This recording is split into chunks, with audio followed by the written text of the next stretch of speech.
When Xerox machines first came out about 30 years ago, they revolutionized the way we handle paper. Little did we know that about 30 years later, the same basic technology would evolve into the laser printer, which has revolutionized the way we use PCs. For fast, quiet, high-quality print, there's no substitute for a laser printer. The question is, which one should you buy? We'll try to help you answer that question today as we take a look at laser printers on this edition of the Computer Chronicles.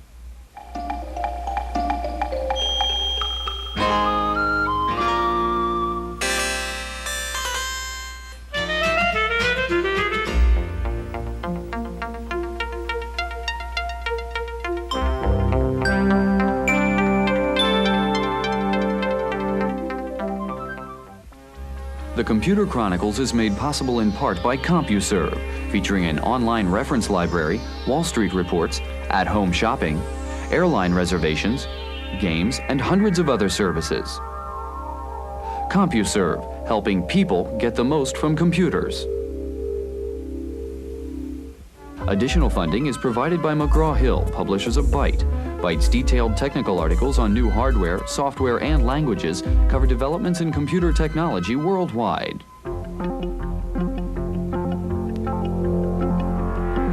Welcome to the Computer Chronicles. I'm Stewart Cheifet, and this is Gary Kildall. Gary, I have some examples here of printed documents, the kinds of things normally you think you have to go to a printer and pay a lot of money to get, but these were all created on a personal computer. More importantly, they were all printed out on a laser printer. Now, when we talk about laser printers, we think of desktop publishing right away. Is that the only reason to go out and buy a laser printer? Well, Stewart, really, laser printers and high-resolution graphics go hand in hand. In the case of desktop publishing, the fonts themselves are the graphics you're reproducing. Other examples, presentation graphics. You go into the boardroom, you want to show your pie charts and bar graphs and things like that. You can make beautiful overhead transparencies using a laser printer. Another example, technical documentation, engineering drawings. A lot of fine lines you have to reproduce. Anytime you're really trying to reproduce high-resolution graphics in hard copy, it's a good example of the use of a laser printer. Gary, we're going to take a look at the technology of laser printers today. We'll also look at some of the top laser printers on the market, including Apple's LaserWriter Plus, Hewlett-Packard's LaserJet II, and the OkiData LaserLine 6. Now, we get all excited thinking about the 300 dots per inch resolution of today's laser printers. Well, there are new generation laser printers. We found one that prints at 1,200 dots per inch. It's from a company called Printware, and we found it in Sunnyvale, California. The novelty of desktop publishing has worn off for most PC users, who are familiar by now with the page makeup software and laser printer look of company newsletters. But laser technology has some distinct limitations, and in terms of resolution, it has yet to approach the quality of professional typesetting. Printware of St. Paul, Minnesota, has found a way to break through the 300 dots per inch barrier by using a radically different optical system, one that boosts resolution to 1,200 by 600 dots per inch. One of their first customers was Laser Friendly, a software company in Sunnyvale, California, that specializes in high-end desktop publishing software. It was important to us because we come from a professional printing background. Our software was developed out of that background in typography. And we also wanted, for instance, to produce our documentation with a high-resolution laser printer. The Printware machine doesn't come cheap. Equipped with PostScript interpreter and 2 megabytes of memory, it retails for around $16,000. On the other hand, its closest competitor runs about $30,000. The Printware fills a gap. I mean, for quite some time, professional typesetters and others have been saying that the new laser printers are all very fine, but they're not the kind of resolution necessary for a lot of applications. And I think there was some attitude that there just wouldn't be such a laser printer, but now there is.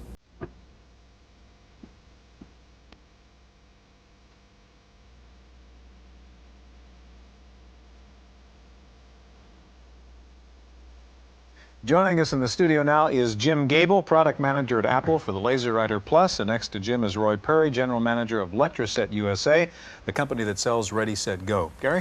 Jim, this looks more like a copier than it does a printer. What's going on inside a laser printer? Well, it looks like a copier for a good reason. The actual printing engine is a copier. And the reason laser printers have become so popular and low cost is it was based on copier technology. What's going on inside it, though, is it's a copier that instead of having a glass plate and a document, it has a laser beam that goes back and forth. And the Macintosh tells it where to put that laser beam, when to turn it on and off, when you get 300 dots to the inch, and where those dots go. So it works like a copier from about here down. Okay. Here up is sort of where the magic is. On the Apple printer, what really distinguishes it from other kinds of laser printers that you'll find is the flexibility that's built into that controller. The Macintosh is a very highly integrated system, and users of Macintoshes are not accustomed to stone walls. They like to be able to take their text and change it to a different face, make it bold, make it italics, drop a photograph here, take a business chart, put it in the middle of their letter, mix text and graphics with no worries. And that's what this printer allows you to do, because it has many typefaces built in with no limitations to what sizes is, whether you do it sideways or up and down, whether you make it really large, whether you twist it. All that's capable in this printer. So when a person on his Macintosh makes his document, he just says print, and he gets it out of here. And he doesn't have to load in a bunch of optional cards. He doesn't have to go buy some strange card for his printer. He doesn't have to have a Mac 2 instead of a Mac Plus. They all work the same, and they work off this. Okay. Okay, now when buying a LaserWriter Plus, I mean, there are no choices, that's it, that's the box. And There are two models, and the only difference between those two are different typefaces. Fonts talking about the LaserWriter and the LaserWriter Plus? LaserWriter and the Plus, right. And the differences are? Just a number of typefaces that you have built into the computer. And the computer meaning this computer. Right, right. And really the difference with desktop laser printers, fonts have gotten to be kind of a squirrely term. Fonts on a lot of laser printers mean Courier and 12 point or Courier bold. And if you want to do Times bold, you have to go buy a cartridge. Or if you want to do your Times and 14 point, you have to go buy another cartridge. Printers might come with 6 or 15 fonts of that type. Ours isn't that type because every Times Roman, this printer has Times Roman in it, and every character can be printed from 6 to bigger than your page, point size, and you can print Helvetica just the same. When we say you have Times in it, we mean you have it in all styles, all sizes. So if we use their nomenclature to say how many fonts I had in here, it'd be hundreds of thousands. So it gets a little confusing. Can you show us what it looks like inside? Yeah. The difference here is that this is very much like desktop copiers work. And the printer from Apple has this removable toner cartridge. So when you run out of toner, instead of dumping in toner and getting it all over your office, you just buy this and snap it in. Also, Jim, what is the price of this? This is $100, and $100. it prints about 3,000 copies. Okay, so it's about a little over 3 cents a copy for the cartridge. And one of the benefits of this also is that a lot of the parts that wear out in copiers or printers are in this. So one of the reasons this is very reliable is because all the parts are in here. Also, as I put it in and out, there are no delicate OPC drums, as they're called, exposed. So I can't scratch it, I can't hurt it in any way. If I can turn to you, Roy, with Ready, Set, Go, of course, that's a product in which people are going to be using laser printers as the output. Could you, number one, print something out? You've got Ready, Set, Go in the Mac over there, or maybe Jim can help us do that. Okay. And explain from a software user's point of view, if I went out and bought Ready, Set, Go, do I have to then have the LaserWriter Plus also to make this work? No, in fact, you don't. The beauty of Ready, Set, Go and working with Apple is that Ready, Set, Go will output to any Apple printer, the ImageWriter or the LaserWriter or the LaserWriter Plus. The other beauty of Ready, Set, Go is that it will output to any PostScript compatible printer. Okay, can you explain what that means, the PostScript compatible? All right, PostScript is a page description language which allows complex text and graphics to be printed by a printer. And this is supported by the major printer manufacturers then for laser printers? It's supported by very many, yes, Okay. as well as many people who would make typesetting equipment, such as the Linetronic typesetting equipment. Now, we're talking about the Mac world right now, and Ready, Set, Go is written for the Mac. I mean, what about the MS-DOS world in terms of doing these kinds of applications like Ready, Set, Go? Are you thinking about that? Well, we think about everything, Stewart. But our basic objective is to be the leader in graphic design software on the Macintosh. We are very pleased with the visual graphic interface of the Mac. Well, speaking of which, there it is. How would the quality differ now between what we just saw here and something that would come out, say, on an ImageWriter? Okay, this is at 300 dots per inch. An ImageWriter would be at 72 dots per inch. And if someone chose to go to what is referred to as typesetting output, it could be 1,250 or 2,500 dots per inch. Depending on who the user is and what he requires of his final document, different output qualities are satisfactory. In many cases, the LaserWriter would be used as a proof source by a graphic designer who then, once satisfied with this page, would have his final copy done in typesetter. Jim, Roy, thanks very much. We're going to move along and take a look now at HP's LaserJet II in just a minute, so stay with us.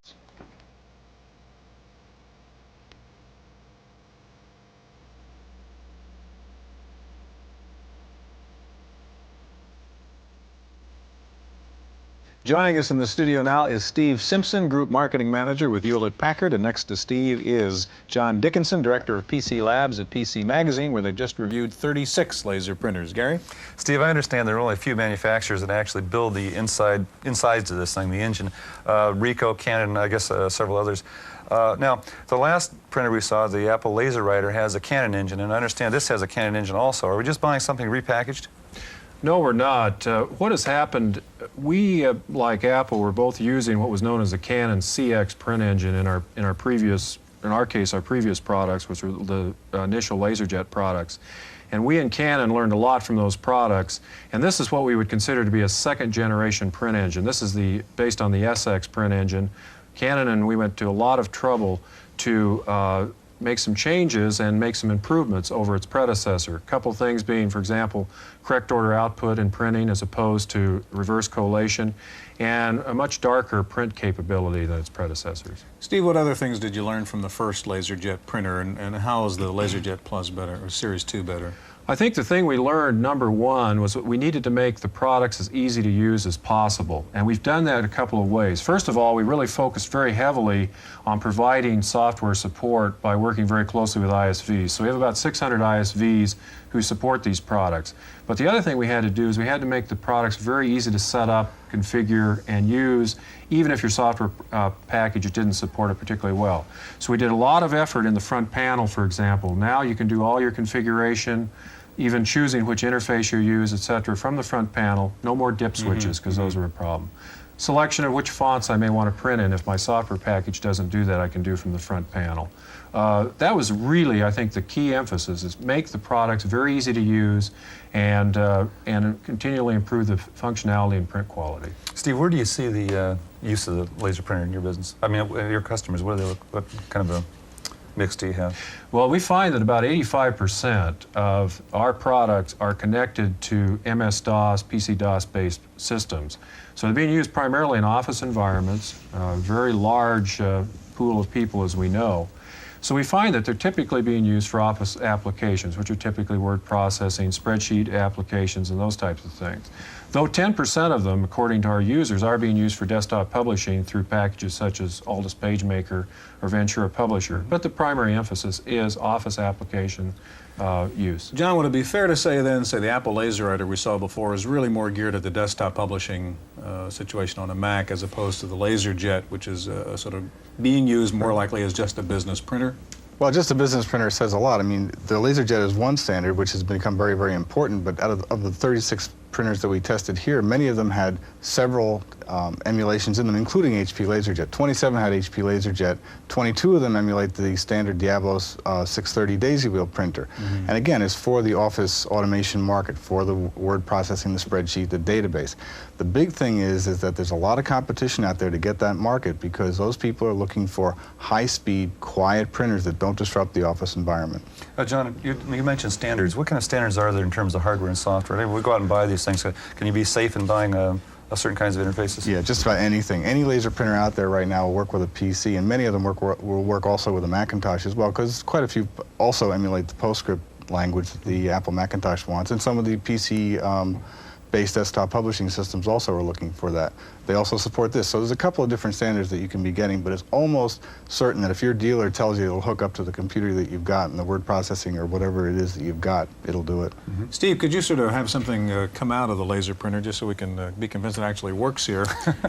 Yes, what I've done is I've just sent a command to Microsoft Word to provide us an output, and we note that we're receiving data in the printer. You can see that by the flashing green light. Well, in fact, it's printing right now, and this is a relatively simple document, but it's typical of what many users are doing in office automation. And it's because we'll see multiple fonts, which before we were never able to do, and you know, relatively straightforward output. Very clean, very nice. On the other hand, of course, we have users who do want to do desktop publishing types of applications, as this print sample shows, or they may want to do some type of documentation, as this one shows. But again, as I mentioned, we find a very large number of our users are really focused on the Office applications, but they want to make their document look better than the next guy down the block from them. John, there's a big difference in the price of an HP LaserJet and an Apple LaserWriter we saw before. What is the difference? What are you not getting because of the lower price with this one? Well, you're not getting an awful lot of software and processor that's required to run the PostScript language that the Apple LaserWriter is looking for. You're also getting, in the case of the LaserJet II, you're getting a newer, smaller, less expensive to produce engine that, again, has a lot of the engineering improvements come out in cost efficiency, and you'll see that in other engines, like the new Ricoh 6-page-a-minute engine is quite a bit less expensive than the old Canon engines were. So it's just a general increase in the efficiency of the manufacturing and the technology. Gentlemen, we're going to be back in just a minute. Now, laser printers have led to an entirely new business called the laser parlor, where if you don't want to buy a laser printer, you just bring your floppy disks into this place and they'll print it out for you. You pay for the laser printer by the hour. Wendy Woods has a report on one such laser parlor here in the San Francisco Bay Area. Add a new word to your vocabulary, the laser parlor. Desktop publishing service centers, such as the Krishna Copy Center in San Francisco and its 8 franchises throughout the country, are cashing in on the complexity and the high cost of desktop publishing, with do-it-yourself desktop publishing equipment, including high-quality typesetters. People want to invest only $2,000 or $3,000 in a computer and have the capability of doing everything. And a place like this gives them the missing links. We provide them with the Linetronic, which is very expensive, OCR, and for a lot of people, laser printers are very expensive, so they can use laser printers on as-need basis rather than having to buy them and keep them on their desk all the time. With a little help from qualified staff members, anyone can desktop publish and turn out professional-looking copy. The cost is roughly half of what a professional typesetter would charge, and there's obviously more control over the final product. But the big question is, will this idea catch on with the rest of America? The trend is there, and I think it's only a matter of time that this is going to be a part and parcel of a business service. Until it does catch on, however, the photocopying arm of this business is still the laser parlor's bread and butter. So basically, in a matter of minutes, and without any experience in laser printers, I managed to typeset and copy a document in a fraction of the time and the cost of a conventional print shop. In San Francisco, for the Computer Chronicles, I'm Wendy Woods.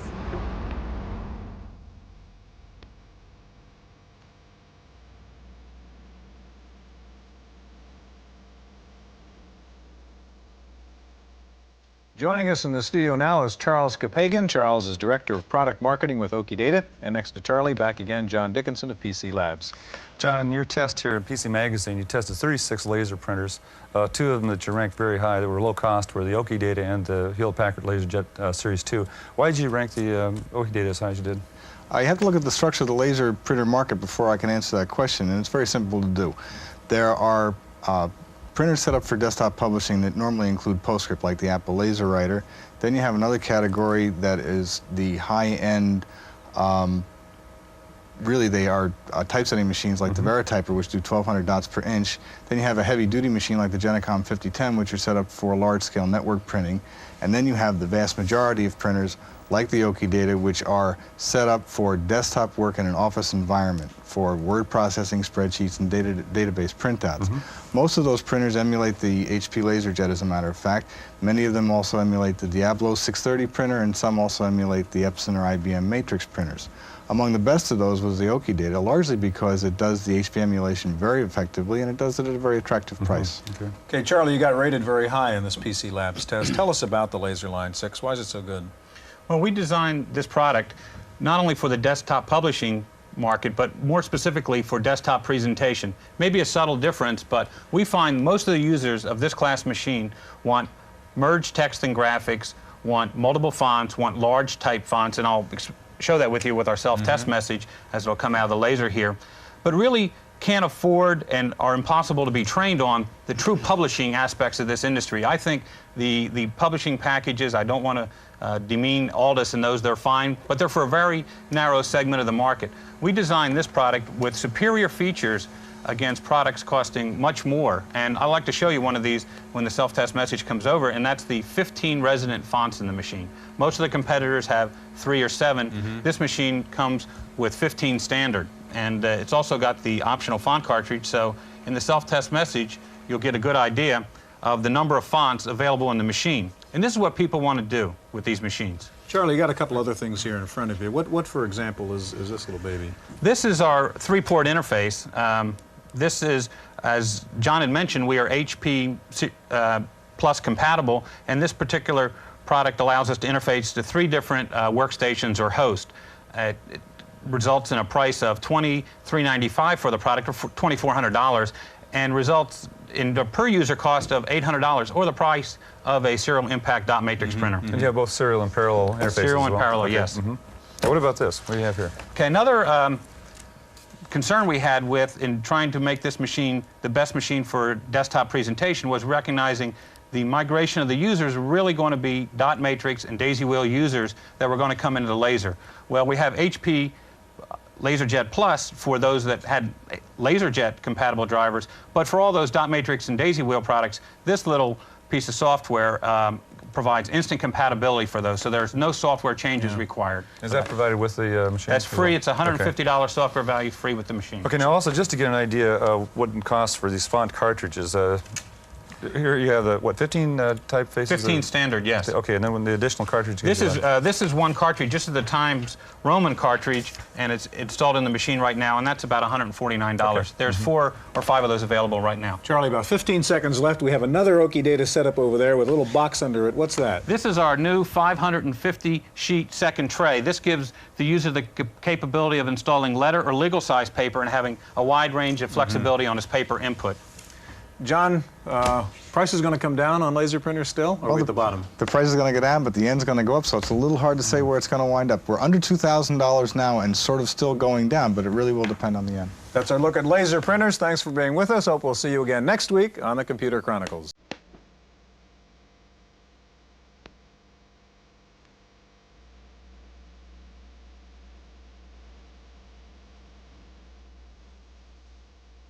In the random access file this week, PS2 clones may be out there now, but it's not clear that anyone will be able to buy them. Computerland has announced that it will not carry PS2 clones unless the manufacturer agrees to indemnify it in the event of a lawsuit by IBM. If other retail chains also insist on PS2 clone insurance, the added cost of the indemnities plus the license fees to IBM could take away much of the price advantage for the clones. The fuzzy legal issue is still casting a cloud over the future of PS2 clone business, though of course Tandy, with its Model 80 clone, doesn't have to worry about deals with other retailers.